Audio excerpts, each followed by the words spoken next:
Why do you think those are at least among the most effective incidents of great communication that linger in people's minds? When I think about the truly archival, important information on the internet, very few things break through.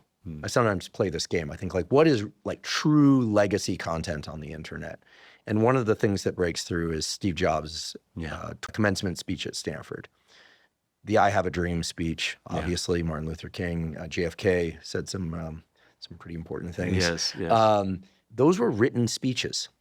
And they're reading from a script.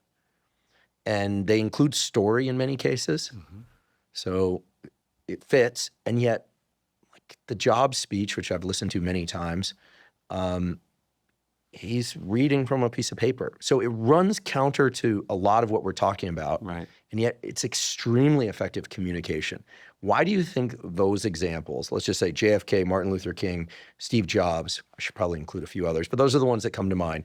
Why do you think those are at least among the most effective incidents of great communication that linger in people's minds? There are several factors. One, I think, is that they're incredibly well written. They are poetic. They are aspirational.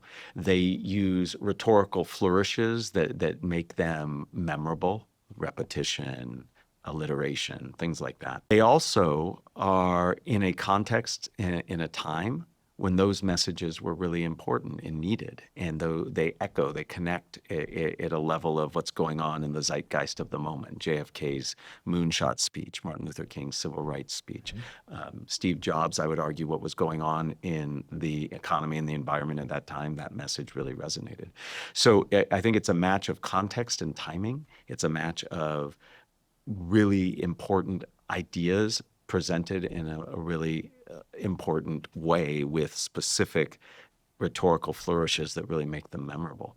And I think also the character that those people brought to it also makes a difference as well.